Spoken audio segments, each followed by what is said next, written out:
Old Elara lived in a small, weathered cottage high in the village of Stonefall.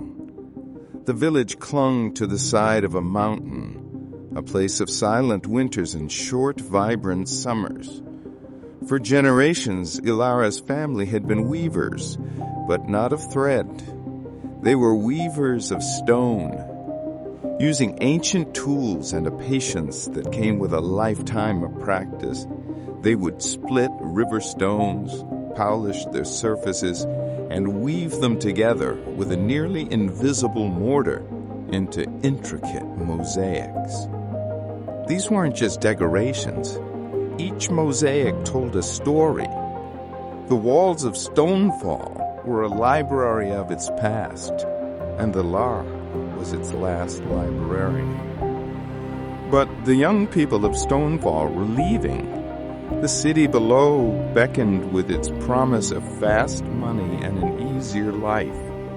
They saw the stone weaving not as a skill, but as a slow, back-breaking chore. They wanted screens, not stones. One day, a young boy named Kael, no older than 12, was sent by his mother to fetch Elara's famous medicinal herbs. He found Elara hunched over her work, her gnarled fingers carefully setting a tiny gray pebble. "Why do you still do this, old woman?" Kael asked, not unkindly. "Everyone says it's a waste of time. No one cares about the stones anymore."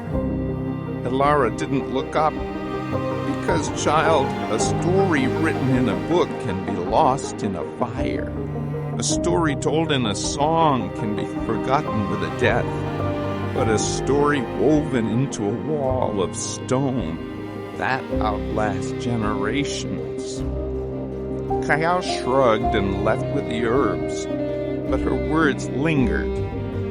The next day, he found himself back, watching her. Elara pointed to a large mosaic on her cottage wall. It showed a figure in a terrible storm holding a small basket. "This is the story of my great-grandfather," she began. Her voice, as old and smooth as the river stone she worked with, held him captive. "A great storm once swept through Stonefall. The fields were ruined and the village faced starvation. My great-grandfather went to the high slopes where the snow never melted to search for a hidden cave of rare fungi he had heard about. The path was treacherous, but he was stubborn.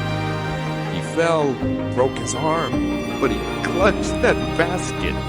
He didn't care about its bones, he cared about the village's stomach." Elara's finger traced the jagged line of stone representing the storm.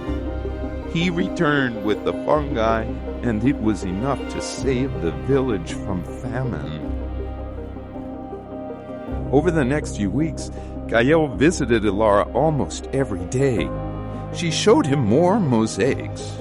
An archway told the tale of a boy who, with a single rope, pulled a runaway cart and saved a child.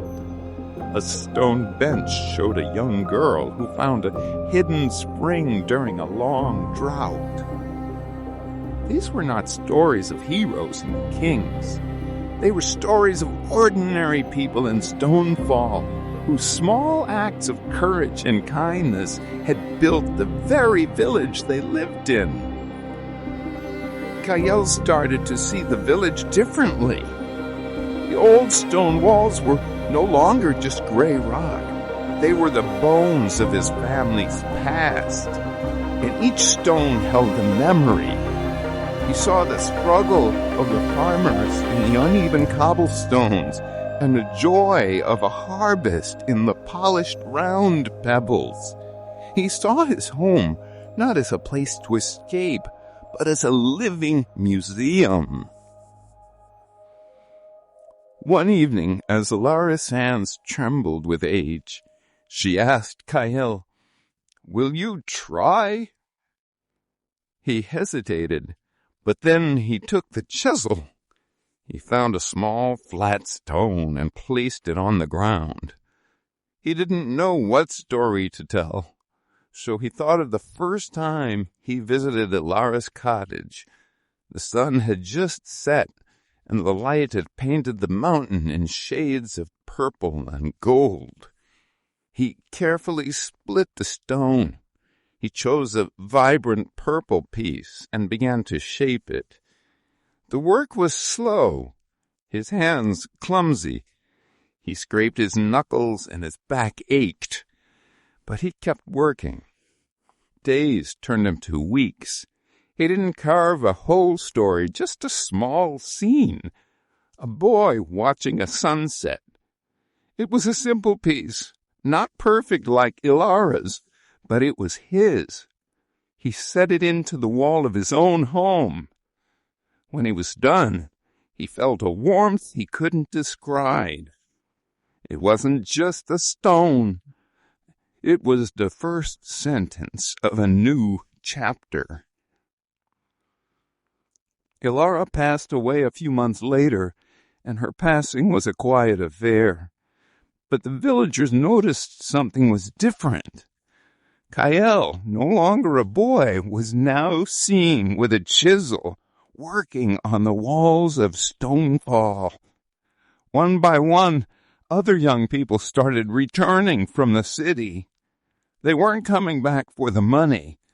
They were coming back to listen to the stories and perhaps to add a stone or two of their own. They had been looking for a future, but they found it was already written, not in a book, but in the very heart of the mountain.